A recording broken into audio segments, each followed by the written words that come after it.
So we're going to move into the school desegregation area, which largely takes up the rest of this class or the rest of this section. And the reason for that is because the breadth of cases that exist within the school desegregation area are so broad, and the precedents that are so set within just general society. Like if you ask the average citizen if they can name a Supreme Court case, among the top three is Brown v. Board of Education, is one that the general public knows, along with Roe v. Wade.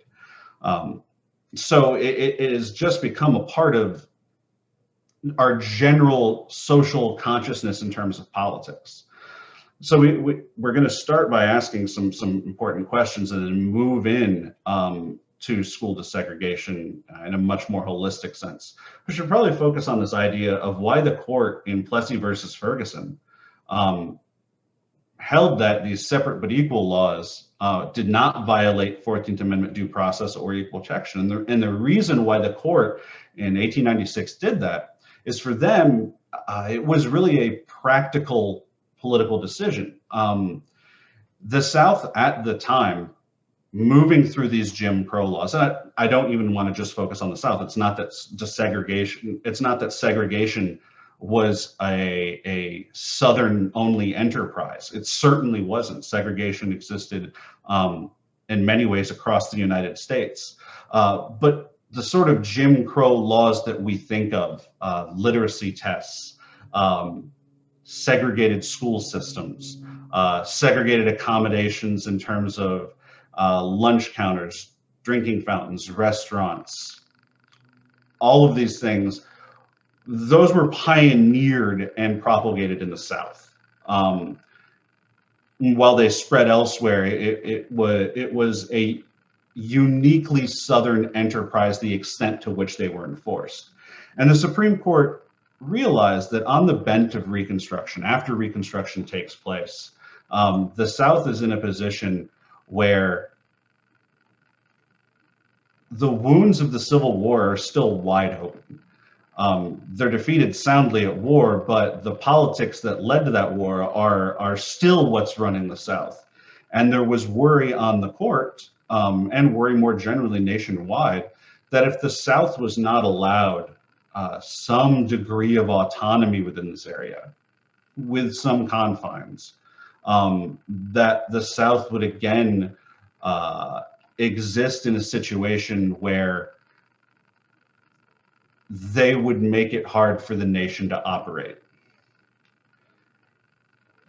And so the Supreme Court in Plessy made a very narrow decision, in that it only applied to private-based transportation.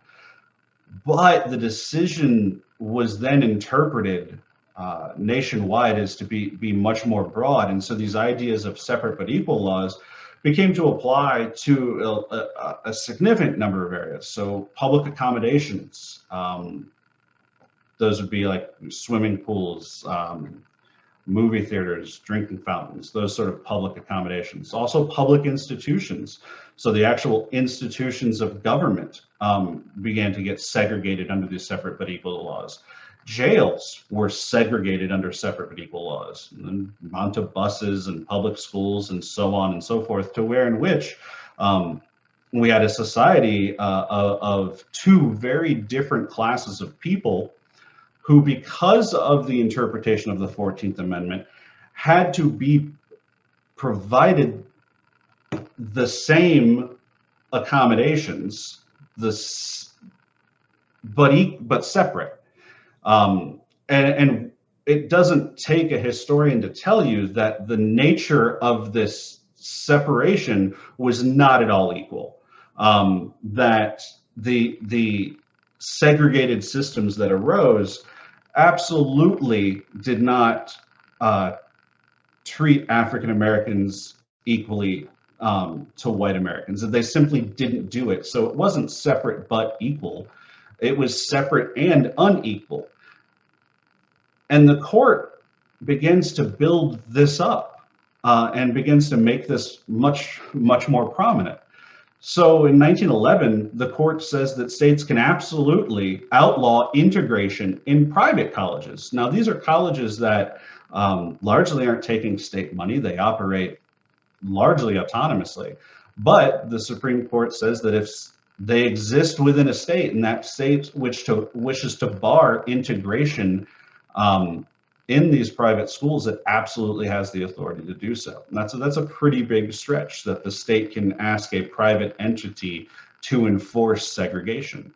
And it continues going on. In 1927, the Supreme Court holds that states have the discretion to assign Chinese children to attend African American schools instead of white. And so as you can see, the discrimination of Yik Wo, the prevention of discrimination in Yik Wo that was addressed to Chinese Americans is it really 30 years later, 40 years later, the history of discrimination is there. And so these courts sort of ratify the discrimination that's going on within society and sort of give it the stamp of legality. But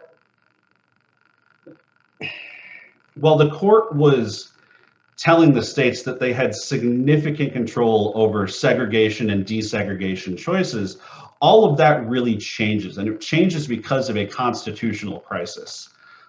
If you remember in the 1930s, when FDR threatened to pack the court, remember that the court switched, that two of the justices that were voting to strike down a lot of FDR's legislation began voting to uphold FDR's legislation. And while this happened, Caroline Products, footnote 4 in Caroline Products, signaled that the court was largely going to change the focus of its jurisprudence. And it identified that it was going to use the Equal Protection Clause as a vehicle to protect individual rights, fundamental rights, and minority rights. In fact, they go so far as to say in footnote 4 that they're going to begin to use the court system as a vehicle for protecting discrete and insular minorities.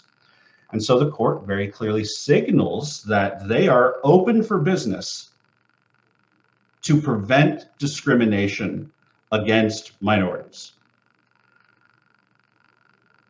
There were individuals at the time who were listening. And one of the most impressive legal movements that has happened in this country in its history was, and still is to some extent, the movement by the NAACP to attack these separate but equal laws. They developed a strategy, and that strategy was to chip away at them one at a time, and to chip it away at them in places where there was monumental evidence that separate but equal laws were unequal, and that unequalness of the providings had systematic effects that went farther than just the individuals that were affected. And so the NAACP decided to tackle and attack these separate but equal laws by focusing on higher education first. They don't immediately jump to Brown v. Board of Education.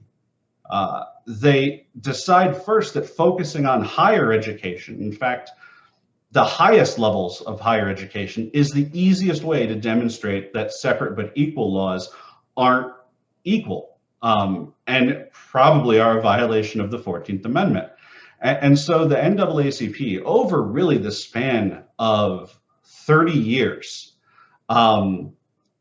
begins taking apart Plessy's separate but equal doctrine, one small chip in the wall at a time, attacking the separate but equal doctrine where it's most vulnerable, and then moving to the point of where, by the time you get to Brown v. Board of Education, the decision in Brown is a foregone conclusion, because they've built up so much precedent that the decision in Brown was almost a given.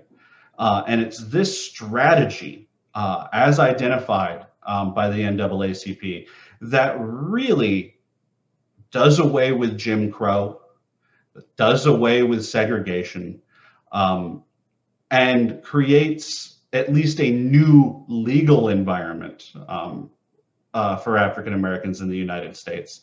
And the strategy by which they do so is absolutely ingenious.